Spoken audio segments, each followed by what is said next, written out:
Okay, this evening we will be testing a new firmware for the MVR-I, which is the Artificial Intelligence Recorder. We will specifically be targeting the TiOC cameras, and of course we're going to show you the feature of disarming. Now, it's actually been 6 months since this video came out. It's hard to believe that much time has already gone, but DAO technology is always improving, creating new features, and of course we're definitely going to discuss that today. Now, first of all, what we're going to do is when we actually are using the disarming feature, then of course in the top right hand corner there is a bell. Now that is actually red right now, so that tells me that these cameras are armed.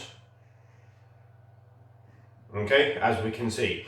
Now I can click on the bell immediately. Now it has a strike through it, so of course these are off. Okay, they will not respond. And of course I can still do all of the things that we used to do as per this video, which is the single button disarming. So let me turn my device back on. Okay, armed, takes a couple of seconds. There they go. Okay, into the mobile app, DMSS. Let's just disarm those. Confirmed. Okay, nothing. I will turn those back on. Confirmed. Perfect. Okay, now one of the key elements to this new firmware that I want to show you is here. Let's see. Right hand button, main menu, alarm, disarming, and it now says sync disarm config with channels. Now, the reason why I want to be able to do this is that I may have one of these cameras overlooking an area that I'm probably going to walk, maybe the front or the back, so on and so forth. But I also may want one of these cameras to be looking at a vulnerable area or a high price area or an important area. And regardless to what I'm doing with arm and disarm, I do not want it to disarm. I want the lights to flash at all times. So with this sync disarm config with channels, I'm actually going to click on the settings here and turn one of these off. Press on OK and apply. And now, whenever I disarm the device, disarmed, strike through to the bell, I suspect that one of these will in fact actually still remain flashing. This one, okay? Because I don't want this one to disarm. This one is doing a job, it has a job to do, it needs to look at something that is of a great importance, and I do not want it to correspond to the arm and disarm feature. Okay, perfect. Okay, I'm going to rearm my device now, main menu, alarm, and I want them both back on. Okay, press on OK.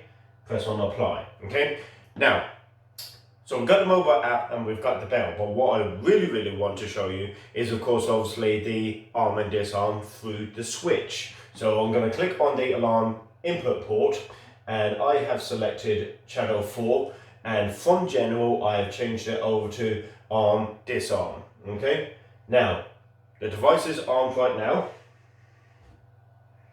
and we could now use this. Okay, disarmed.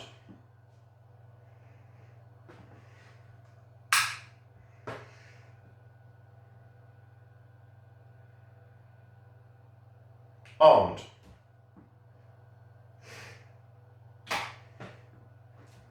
Perfect. Now, I know for a fact many installers will be utilizing this feature literally immediately whenever they get that firmware, just because this is the one thing that they were looking for. They were sitting there saying, you know, is there a physical switch? Can we connect something? Normally open, normally close. And of course, we all know that if this is just a single 2 pair, to be able to short this device out, to be able to make these devices do something that we want, we can do any form of automation. We can use fingerprints, key switches, anything. So of course in this case here, by having this option of switch, then of course it is going to be a very powerful asset to TiOC technology.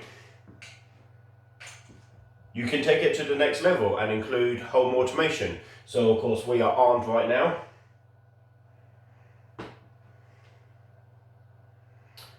Alexa, disarming on. Disarmed. Alexa, disarming off.